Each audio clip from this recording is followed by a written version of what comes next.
And so I think the U.S. is behind all that. And I think they have the North Koreans doing these things. So another thing is it's a diversion.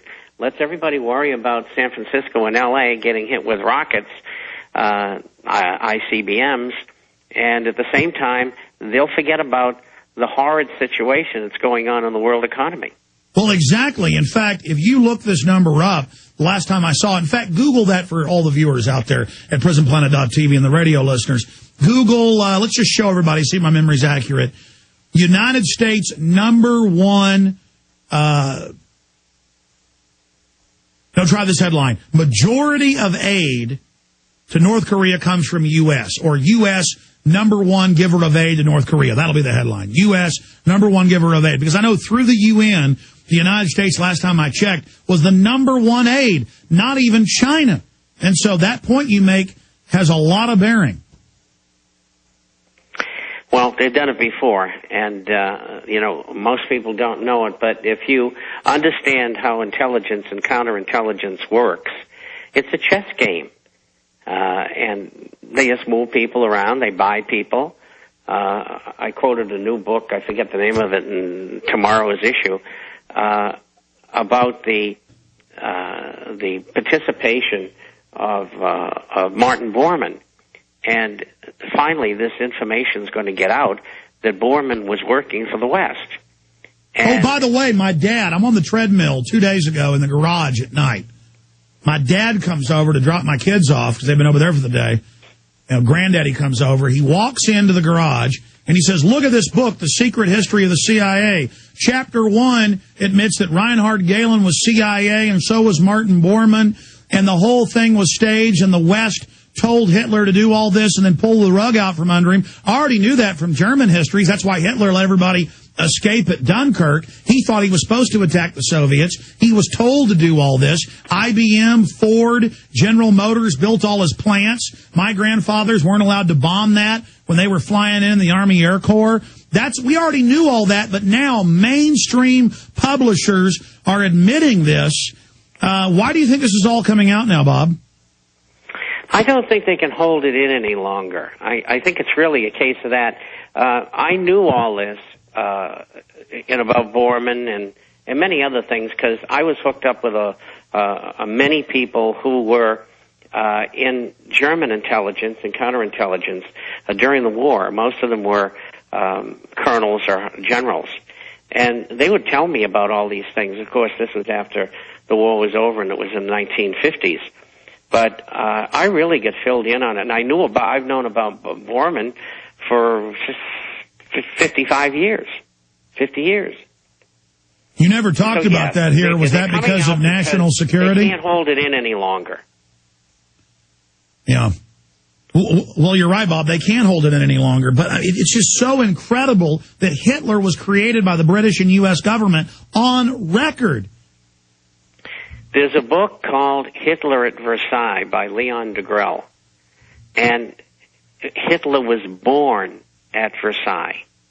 And the whole thing was set up, the reparation movement, the depression in Germany during the 1920s, the evolution of Mussolini from being a communist into a fascist, and then the ascension of Adolf Hitler with money from Paris, London, New York, the Bushes and their family, etc.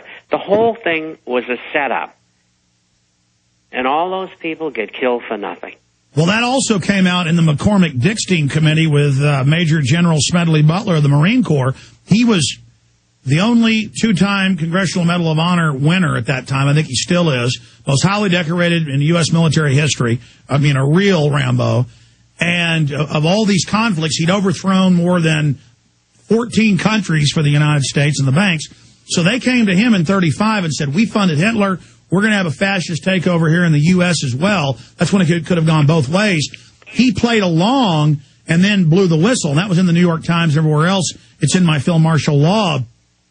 We also get a little bit into it in Endgame. But the issue is that later in the 30s, that came out in the McCormick-Dickstein Committee, but the average American doesn't even know, though I have the film reels shot at the time in the congressional hearings.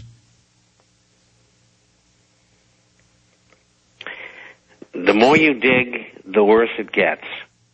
Well, thank God he played along with them for 6 months, and he was to lead a 500,000-man team. They were already federalizing the cities covertly, and Bush's granddaddy was one of the head honchos. It's just unbelievable. But see, he wasn't a German agent. People always say no. The German agents were their agents. People get this chain of command wrong. Well, I mean, the King of England had to advocate not over the lady he married. He was in Germany when the war started. He's 100% German. Edward VIII. In fact, guys, Google Edward VIII with Hitler, and you'll see him heiling Hitler. Pull it up. It'll be there's a bunch of photos, but the most famous one is Hitler in his car, and the King of England is heiling Hitler to him. You can't make this. Kitty Kelly's books about it. Okay, Bob, I want to hold you a little bit in the next hour. I should have asked you off air. You may have another interview coming up, but I want to start getting to this. No, I'm free. Okay, and good. I want to say one more thing, and that is the book, Hitler Born at Versailles by Leon Degrelle. I knew Leon Degrelle very, very well. He was a good friend of mine, and he was the head of the Wallonian division in the SS during the war. And he was one of the people who really filled me in on what went on. And I financed that book. Amazing. So you've been not violating your national security letter, but leaking a bit out so people could learn about that. Well, listen, one of my grandfathers was a lease hound, just mid-level, working for the oil companies, out trying to get folks to lease their land to him in West Texas and New Mexico. And he said after World War II, there were more Germans in many of those towns than there were Americans. And they'd be in the bars and the steakhouses. And he said he'd see Germans he'd seen in newsreels just walking around with CIA people all over the place at these military bases, because that'd be the only place to go eat when you're out driving around the middle of nowhere in New Mexico or West Texas. And he was telling me about this stuff, and he wasn't in intelligence. You know, he'd just been in the Air Corps. So just Germans everywhere. And Germans and then my uncle lived in Guatemala. He told me about all the old Germans down there. And, I mean, they're just Germans all over the place. They were taken out on the rat line. Yeah, Operation Paperclip. Okay, we got to shift gears now. There is Edward VIII with Adolf Alois Hitler, and that is right at the start of the war. Heil Hitler. There you go, ladies and gentlemen, the King of England, Heil Hitler. Okay, let's go ahead now and get into the global carbon tax. On record, Time Magazine, Financial Times of London say it's a world government tax to private banks. You'll even pay some of your taxes to Al Gore. He said, what's wrong with that in front of Congress 2 weeks ago? Again, mainstream news articles, I've got dozens of them in my film, The Obama Deception, blow-ups of the articles. They're saying world government, but then if we say we don't want world government, Bob, they say we're kooks and it doesn't exist. Well, we just keep on telling the people, and they'll catch on.